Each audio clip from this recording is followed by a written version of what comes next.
You said something a second ago. This makes them a World Series contender right now? Well, I would think so. Look, the Dodgers are great. The Dodgers have won 24 out of their last 29 games, and they've got a wave of pitching coming back from the IL. The Dodgers are clearly the best team in the National League. Yeah. But you send this team into the postseason with those three guys at the top of the order and the pitching they have, and a guy throwing 180 miles an hour in the ninth inning. My goodness, how can you not like the Padres to at least be a World Series contender now? But let's remember this.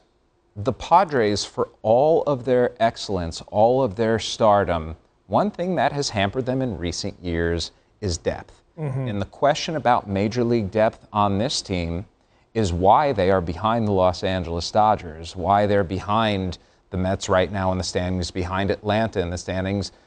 They've got the stardom, but do they have the depth in order to go deep into October?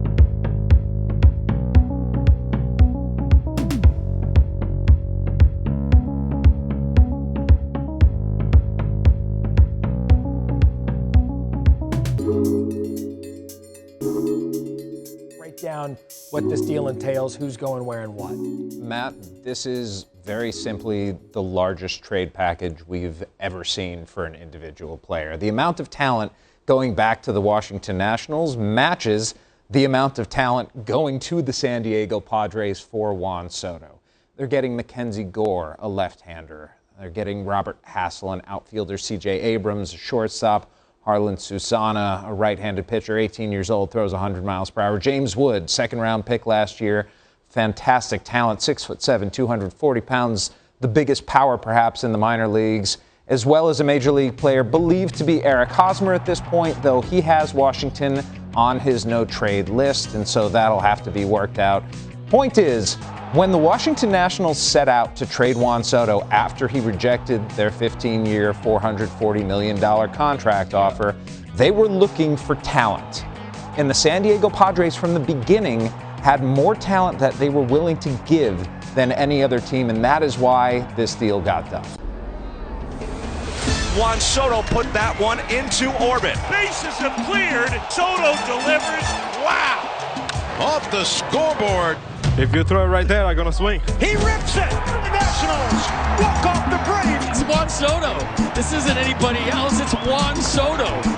At only 23 years old, Juan Soto is a World Series champion, a widely regarded generational talent, and one of the biggest stars in Major League Baseball.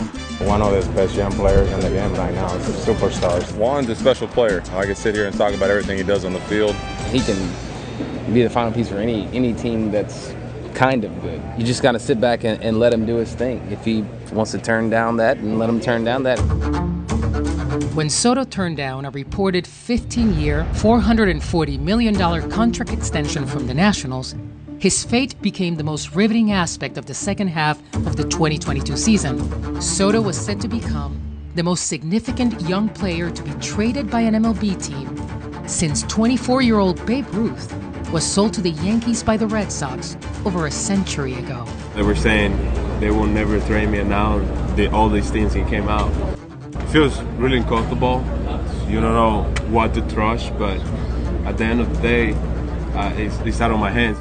Soto has been Washington's golden boy since his very first at-bat in 2018. 19-year-old Juan Soto, a tremendous three-run homer for his first hit in the major leagues.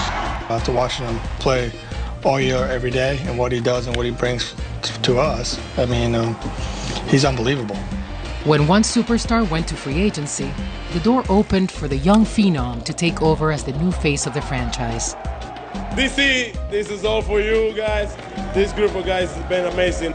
Being on his team, you understand how humble this kid is and how hardworking and what a great person he is. He's such a good guy and such a fun kid, to be around, and he's just living life and doing his thing. The Nationals' offer to Soto would have been the largest total amount in Major League Baseball history and just the second contract to exceed $400 million. Soto rejected the deal, which when broken down to its average annual value, the numbers are not close to other top-paid hitters in the game. I get the taste of win, so I want to win every year. I don't want to keep losing. I hate losing. In the face of another rebuild in D.C., Washington Nationals fans will once again say goodbye to a Major League star in his prime. As for the young Dominican slugger, his focus continues to be where it has always been for Soto, inside the lines. I'm still here standing up and with my chin up all the time. And that shows you I can go through anything.